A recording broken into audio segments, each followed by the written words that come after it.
बिस्मिल्लाहिर्रहमानिर्रहीम अस्सलाम वालेकुम। मैं हूं शेफ़ ज़ैन, आप देख रहे हैं कुकिंग विद ज़ैन। आज मैं आपके साथ देगी आलू गोश्त की इंतहाई लजीज़ और बहुत ही शानदार रेसिपी शेयर करूंगा। इसे आप फॉलो करके मुकम्मल देगी आलू गोश्त का सालन घर पर बना सकते हैं। ये मैं 15 किलो गोश्त और 4 किलो आलू से सालन बनाऊँगा। आपको 1 किलो की इसकी रेसिपी मुकम्मल डिटेल के साथ डिस्क्रिप्शन में से मिल जाएगी, आप उसको फॉलो कर सकते हैं। तो अब आते हैं हम रेसिपी की तरफ। गोश्त को हम अच्छे तरीक़ा से धो लेंगे। ये हमारे पास 15 किलो मटन है, जिसे हमने अच्छे तरीके से वॉश करके इसमें शामिल कर लिया।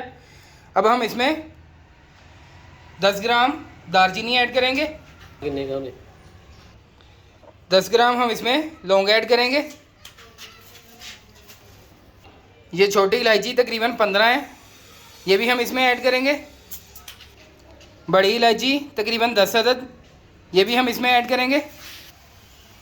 ये हम इसमें 2 मुट्ठे भर के दड़ा मिर्च ऐड करेंगे, ये तकरीबन 50 ग्राम ये चलेगी। थोड़ी सी हम इसमें और शामिल करेंगे। ये हम इसमें 75 ग्राम दड़ा मिर्च 1.5 मूठ ये हम इसमें शामिल करेंगे। हल्दी ये हम इसमें ये भी 75 ग्राम ये शामिल करेंगे, तकरीबन 1.5 मुठ। हमारे पास 1 पाव अदरक, 1 पाव लहसुन, 1 पाव हरी मिर्चें और आधा किलो टमाटर हैं। इनको हम पानी डाल के ग्राइंडर में पीस के इनका पेस्ट बना लेंगे। ये देखें, ये हमने अदरक, लहसुन, हरी मिर्चें और टमाटर का ये पेस्ट अच्छे तरीक़े से बना लिया पानी शामिल करके। ये भी हम इसमें शामिल कर देंगे। आप देख सकते हैं हमारी देग हमने अभी तक चूल्हे पे नहीं रखी और हम इसमें चीज़ें शामिल कर रहे हैं। ये हमारे पास 2 किलो प्याज है, जो कि हम ये कट कर लेंगे, बारीक कट कर लेंगे हम इसको।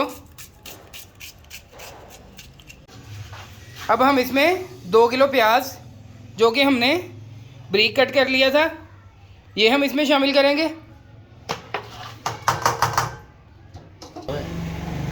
हम इसमें 50 ग्राम नमक ये भी शामिल कर देंगे। बाद में हम देख लेंगे कि इसमें कम ज़्यादा तो नहीं है। ये हम इसमें पानी शामिल करेंगे। अच्छा पानी आप शामिल करें, हम फ़िल्टर पानी शामिल कर रहे हैं। तकरीबन हमने 5 किलो इसमें पानी शामिल कर लिया। फ्लेम को हम ऑन कर लेंगे।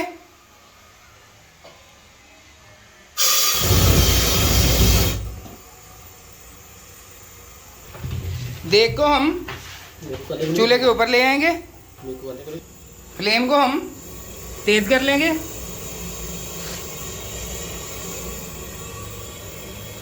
और इसको पकने देंगे।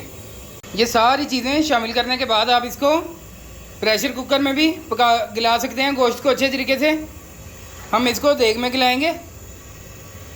ये देखें, इसे पकाते हुए हमें 10 मिनट हो चुके हैं। ये अच्छे तरीके से इसको बॉयल आ चुका है। ये देखें, धुआं निकल रहा है। अब हम इसको एक बार हिला लेंगे अच्छे तरीक़े से।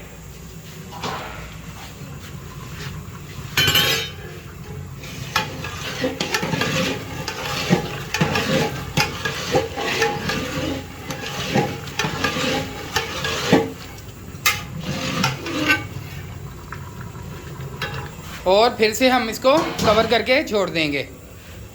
जैसे 20 मिनट हो चुके हैं, हम एक बार फिर से इसको अच्छे तरीक़े से हिला लेंगे और ये चेक कर लेंगे कि हमारा बीफ कितना, ये मटन गल चुका है। ये देखें, ये अभी काफ़ी ज़्यादा हार्ड है, तो इसको भी हम गलने देंगे। पानी हमारा काफ़ी हद तक ड्राई हो चुका है, तो हमने इसमें ये देखें ऊपर परात में इसके पानी गर्म होने के लिए रख दिया है। तकरीबन ये 1.5-2 लीटर पानी है। कभी भी हमने गोश्त में ठंडा पानी शामिल नहीं करना। जब हमारा पानी कम हो जाए, अगर हमें पानी डालने की ज़रूरत पड़े, तो हमने हमेशा पानी को गर्म करके इसमें शामिल करना है। ये देखें, ये पानी जब अच्छे तरीके से गर्म हो जाएगा फिर हम इसमें शामिल करेंगे। पानी को अच्छे तरीके से बॉयल आ चुका है और हमने इसमें पानी शामिल कर दिया। हमारा ये मटन अभी अच्छे तरीके से नहीं था गला, पानी हमारा सूख चुका था, इसलिए हमने इसमें और पानी शामिल किया। ये हम इस तरीक़े से इसको चेक करेंगे।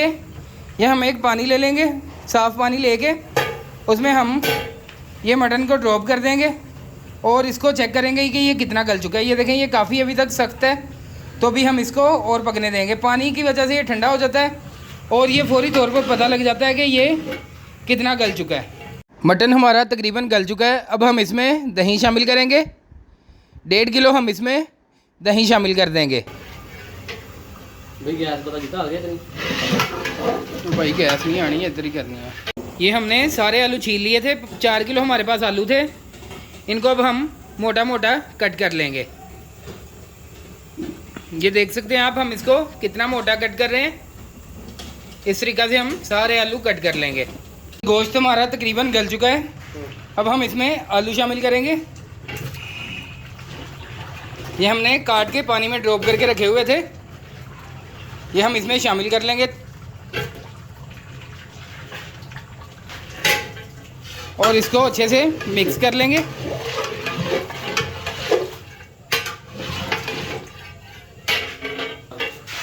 अब हम इसमें 1.5 किलो घी शामिल करेंगे।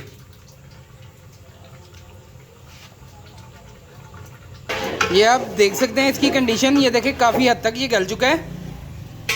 अब हमने फिर इसमें आलू शामिल किए और अब हम इसको अच्छे तरीके से भून लेंगे। इसको थोड़ी थोड़ी देर बाद हम हिलाते जाएंगे ताकि जो हमारा मटन है वो नीचे ना लग जाए। इसको अब हम इसी तरीक़ा से पकने देंगे। नॉर्मल आंच है हमारी, ज़्यादा तेज़ आंच नहीं है। इस पर हम इसको पकने देंगे।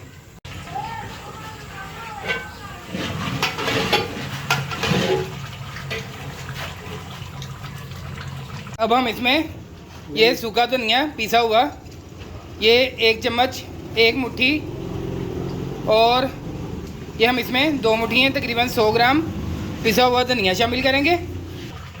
ये हमने इसको पिसा धनिया लगा दिया है, इससे इसका घी भी जल्दी बाहर आ जाएगा। इसके बाद इसकी बुनाई मुकम्मल होगी। ये देखें इसका घी बाहर आ चुका है। अब हम इसमें ये पानी लगाएंगे अपने हिसाब से। आपने जितना इसको पतला रखना हो आप इसमें रख सकते हैं। इस टाइम ये हमने इसमें पानी शामिल किया है। 2 डब्बे क्रीम शामिल करेंगे। अच्छी क्वालिटी की क्रीम शामिल करें, उससे इसके टेस्ट में बहुत ज़्यादा इजाफा हो जाएगा। ईरानी वगैरह जो क्रीम है वो हल्की होती हैं। ये हम इसमें ओलपुर की क्रीम शामिल कर रहे हैं। 2 डिब्बे हम इसमें ये शामिल कर लेंगे। 200 ml के छोटे 2 डिब्बे वो हमने इसमें शामिल कर लिए। ये हम इसको थोड़ा सा एक बार हिला लेंगे। माशाल्लाह ये देखें इसकी लुक कितनी ज़बरदस्त है। ये मुकम्मल गल चुका है। अब हम इसको कवर कर देंगे ताकि अच्छे तरीके से इसका ऑयल बाहर आ जाए और हीट को हम बिल्कुल स्लो कर देंगे। ये देख लें बिल्कुल नॉर्मल आंच है। इसको हमने नॉर्मल आंच पे रख दिया है। ये देखें अब हम इसमें 50 ग्राम 5 मिनट के बाद गरम मसाला ऐड कर देंगे। 1 मुट्ठी भर के हमने इसमें गरम मसाला ऐड किया और ये हमारे मसाले इसमें पूरे हो चुके हैं। ये मसाला गरम मसाला हम अच्छा तरीक़ा से एक बार हिलाकर मिक्स कर लेंगे। इसके बाद इसको छोड़ देंगे ताकि इसका अच्छे तरीके से सारा घी बाहर आ जाए और फ्लेम को बंद कर देंगे। ये देखें अब मैं आपको ये चेक करके बताऊंगा कि ये हमारा सालन किस तरह का बना है। माशाल्लाह ये देखें कितनी थिक इसमें ज़बरदस्त किस्म की ग्रेवी है। और ये देखें इंतहाई माशाल्लाह ये शानदार बना है और बहुत ही ज़बरदस्त इसका जायका होगा। ये देखें मैं आपको ये तोड़ के भी दिखाऊंगा। ये देखें कितना ये टेंडर और कितना ये जूसी है। तो अगर आपको वीडियो पसंद आई हो तो इसे लाइक करें, दोस्तों के साथ शेयर करें और चैनल को सब्सक्राइब करना ना भूलें। इजाज़त दीजिए, अल्लाह हाफिज़।